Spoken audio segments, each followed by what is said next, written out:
Sir சொல்லுங்க sir, ஒரு பெரிய கருத்துருவாக்கம் இங்கு செய்யப்படுகிறதா சார்? இந்த கருத்துருவாக்கம் தேர்தலுக்கு முன்னாடி வரல, தேர்தல் அன்னைக்கு வரல. சரி, தேர்தல் வந்துட்டு போனால் 3வது நாள் திருட வந்துட்டு போய் 4வது நாள் நாய் குடித்த மாதிரி தேர்தல் முடிஞ்சு 3வது நாள் 4வது நாள் தான். இவங்க ஒரு எப்படின்னா ஒர்க் ஃப்ரம் ஹோம் தான் இது. எஃபெக்டிவாக விஜய் ஒர்க் ஃப்ரம் ஹோம் எப்படின்னா அங்கே வீட்டில் உட்காந்துக்கிட்டு ஒரு 4 பேரை கம்ப்யூட்டருக்கு முன்னாடி உட்கார வச்சு இதை போடு அதை போடுன்னு போட்டுக்கிட்டு இருக்காங்க. நான் 2-3 இடங்களையும் போய் பார்த்துருக்குறேன். எனக்கு தெரிஞ்சு அப்படி அங்கே யாரும் பெரிய கூட்டமாக நாங்கள் ஓட்டு போட்டு அவனு இதுக்காக வந்தாங்கலாம் இல்லை. ஒரு சிலர் போட்டிருப்பாங்க. இளைஞர்களுக்கு பல்வேறு விதமான தாக்கம் ஏற்படும் சமூகத்தில். சினிமா தாக்கம் அதில் மிகப்பெரிய தாக்கமாக இருக்கும். நீங்கள் பார்த்தீங்கன்னா நம்ம எல்லாரும் என்ன நினச்சிட்டு இருக்கோம்னா இதோ விஜய் ரசிகர் மட்டும் தான் தமிழ்நாட்டில் இருக்கிற மாதிரி நம்ம பேசிகிட்டு இருக்கோம். அஜித்துக்கு ரசிகர்கள் இருக்காங்க, பல வில்லன் நடிகர்களுக்கும் ரசிகர்கள் இருக்காங்க, பல நடிகைகளுக்கும் ரசிகர்கள் இருக்காங்க. நல்லா ஞாபகம் வச்சுங்க. அவங்க எல்லாரும் ஓட்டு போடுறவங்க இல்லை. அஜித் ரசிகரும் அதிமுக ஆதரவு சார். அண்ணன் எடப்பாடி அண்ணன் அஜித்துடைய படத்தை போட்டு பிரச்சாரம் பண்ணாரா இல்லையா? அஜித் ரசிகரும் அதிமுக ஆதரவு தான். இல்லாத புள்ளலாம் சொல்லிட்டு இருக்கீங்க. இருங்க, நான் பேசிறேன் ராமன். நீங்க அப்புறமா தனியா நின்னு அவர்ட்ட நோட் பண்ணிட்டு நீங்க கத்துங்க. உண்மை எப்படி கசக்குது பாருங்க. இங்க அஜித் அதுக்கு அப்புறமா அவர் கூட கத்துங்க. நம்ம வாதம் பண்றதுக்காக வந்திருக்கோம். விவாதத்தை பாருங்க ப்ளீஸ் சார். அதனால தமிழ்நாட்டுல எல்லாருக்கும் ரசிகர்கள் இருக்கிறாங்க. ஒண்ணு, இதுவரையில் பல சர்வே வந்துருச்சுங்க. ப்ரீ போல் சர்வே, இன்னும் 4 எக்ஸிட் போல் கூட வந்துடும். எந்த சர்வேலையும் அதிமுக அல்லது என்டிஏ கூட்டணி வெற்றி பெறும் என்று எங்கேயும் வரல. சரி, நீங்க எடுத்து எல்லாத்தையும் வேணா பாருங்க, ஒரே இதில் கூட வந்திருக்கு, எல்லா சர்வேயும் தொகுத்து கூட வந்திருக்கு.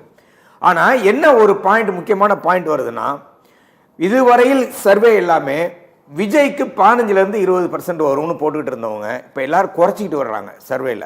நாட்கள் ஆக அது தேர்தல் நேரத்தில் இன்னும் எப்படின்னா 8 to 13, ஒரே ஒரு தந்தி டிவி மட்டும் 8 to 15 வரலாம் அப்படின்னு போட்டிருக்காங்க. இதுதான் உண்மையாக நடந்த விஷயம். இப்போ நீங்கள் சொன்னதை அப்படியே அனலைஸ் பண்ணுங்கள். பிலோ 30 எத்தனை கோடி பேர் இருப்பாங்க, அல்லது எபோவ் 40 எவ்வளோ பேர் இருப்பாங்க.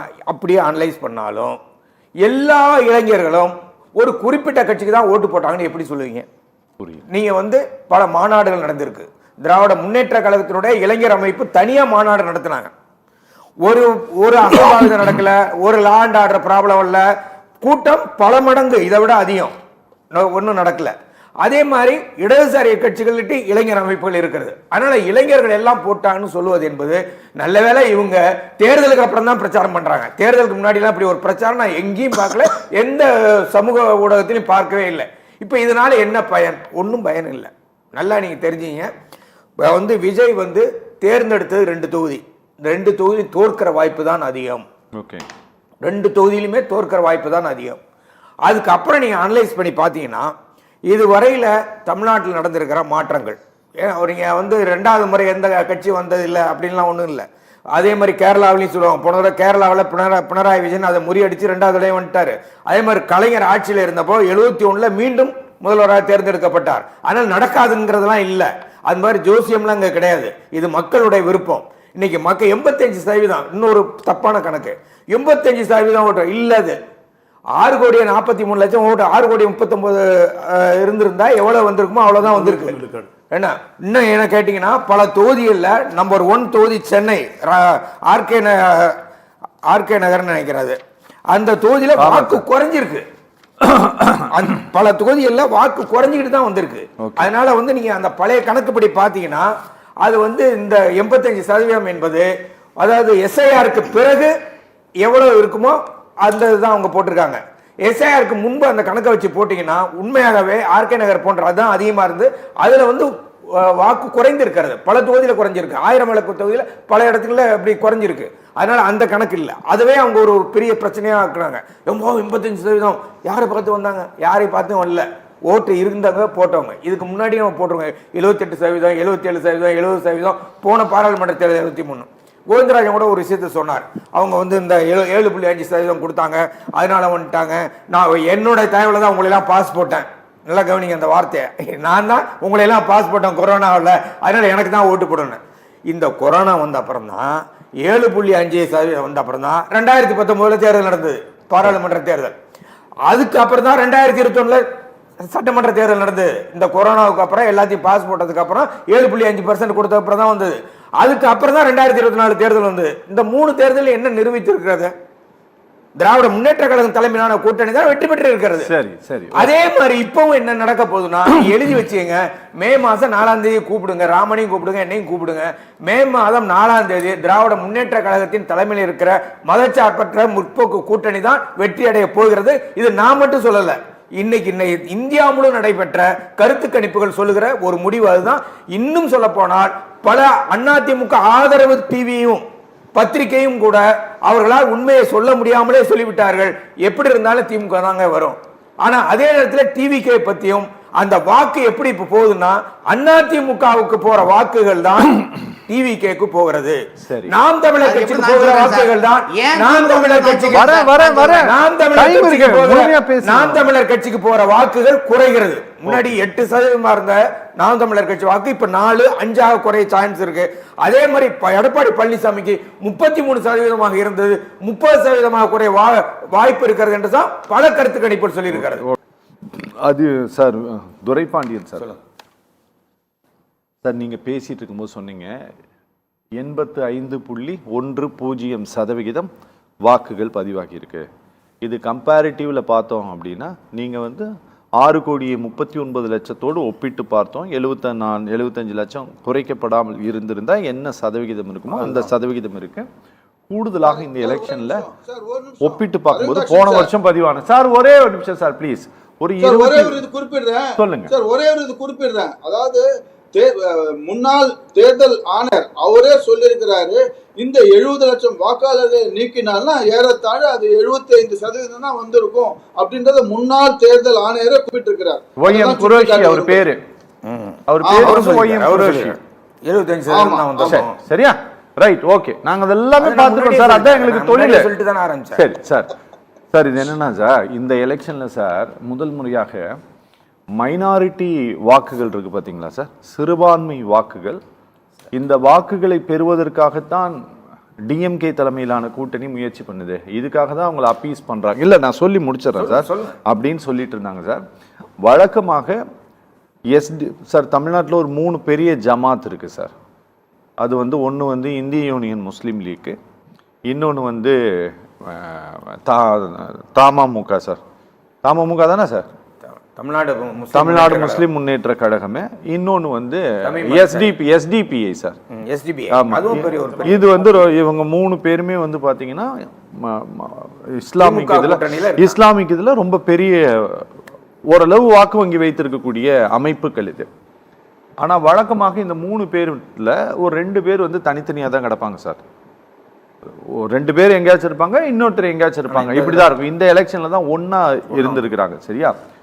ஆனாலும் இந்த எலெக்ஷன்ல மைனாரிட்டியினுடைய வாக்குகள் டிஎம்கேவுக்கு விழாமல் இல்ல அதிமுகவிற்கு விழாமல் நீங்க இது வந்து தாவேகாவுக்கு போயிருக்கிறது கண்கூட பார்க்க முடியுது. ஏன்னா சில பெண்கள் வந்து இன்னைக்கு இன்ஸ்டாகிராம்ல பேசக்கூடிய சில இஸ்லாமிய பெண்கள் எல்லாம் முஸ்லீமா பிறந்தாவே நாங்க திமுகவுக்கு தான் ஓட்டு போடணுமா, எங்களை திட்டுறாங்க திமுகவுக்கு ஏன் ஓட்டு போடலன்னு சொல்லிட்டு அப்படின்ட்டு அவர்கள் பேசும்போதும் பல இஸ்லாமிய சமூகத்தை சேர்ந்தவர்கள் குடும்பமா டிவிகேக்கு ஓட்டு போட்டிருக்கேன்னு சொல்றதெல்லாம் பார்க்கும்போது மைனாரிட்டியினுடைய ஓட்டும் அந்த பக்கம் சாய்ந்து இருக்கிறதா சார்?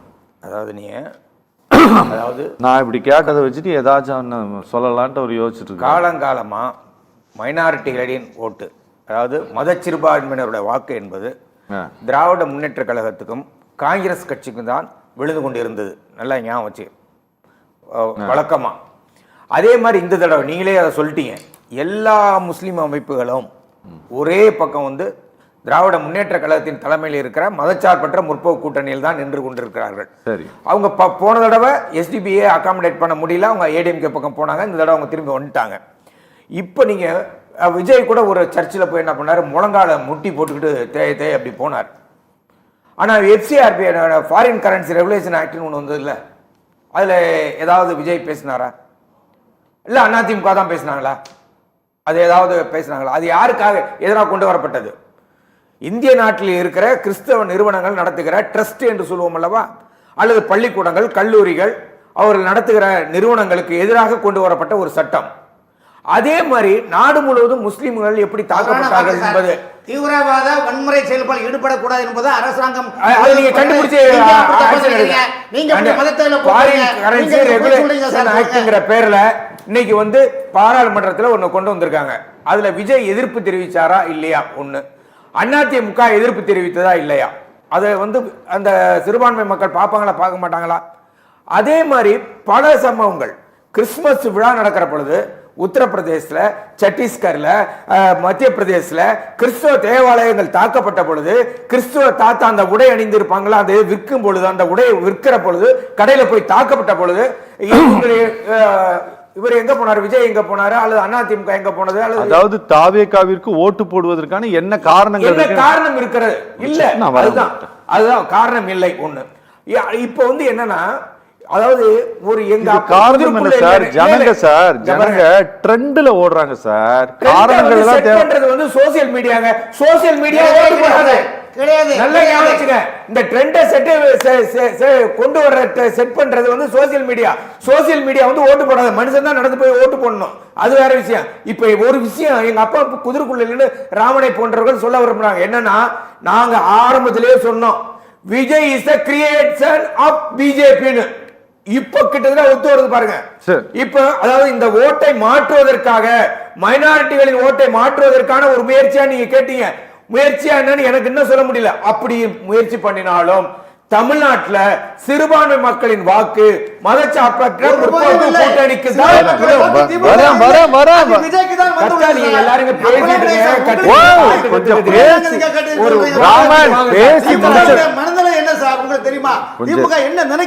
கொஞ்சம் இருங்க சார், பேசி முடிச்சதுக்கு அப்புறம் நீங்க பேசுங்க சார். உங்களை முழுசா பேச விடுறேன் நானு சார். சொல்லிட்டீங்களா? ஓகே, ரொம்ப தெளிவா பேசுறோம் சார். இந்த தேர்தல் என்பது ஏதோ தேர்தல் இல்ல, இது ஒரு கொள்கை தேர்தல். தமிழ்நாட்டு முதலமைச்சர் நிகழ்ச்சி நிரல் என்னங்கிறத ஆரம்பத்திலே செட் பண்ணிட்டாரு. என்னன்னா, தமிழ்நாட்டுக்கும் டெல்லிக்குமான தேர்தல். டெல்லியில் இருக்கிற பாஜக அரசாங்கம் அதனுடைய கொள்கை மதச்சார்பின்மைக்கு எதிராக செயல்படுகிற அந்த பாஜகவை எதிர்த்து மதச்சார்பற்ற முற்போக்கு கூட்டணியின் போராட்டம் இது. அதனால தமிழ்நாடு இதுவரையில் இங்க வந்து கழகங்கள் இல்லாத தமிழ்நாடை உருவாக்க வேண்டும் என்பது பாஜகவின் அஜெண்டா. அவங்க என்ன கற்பனை செய்து பார்த்தாலும், தலைகளாக நின்றாலும் தமிழ்நாட்டில் கழகங்களை அழிக்க பாஜகவால் முடியாது. மீண்டும் திராவிட முன்னேற்ற கழகத்தினுடைய ஆட்சி நம்ம வருகிற 4ஆம் தேதி அதை பற்றி பேச போகிறோம். திமுக தான் வெற்றி பெற போகிறது. ஒரே ஒரு தகவல், அவர் சென்னையில கூட தோத்துருவாங்க திமுக சொன்னாரு. ஆனா இன்னைக்கு வந்திருக்கிற தகவல் என்னன்னா, மேற்கு மாவட்டங்களிலேயே எடப்பாடி பழனிசாமியினுடைய சொந்த மாவட்டத்திலும் கோவை மாவட்டத்திலுமே திராவிட முன்னேற்ற கழகத்தினுடைய வேட்பாளர் வெற்றி பெறுவார் என்று பல்வேறு விதமான கருத்து கணிப்பில் வந்திருக்கிறது என்பதை ஞாபகப்படுத்துற கோவிந்தராஜன் சார். ரொம்ப நன்றி.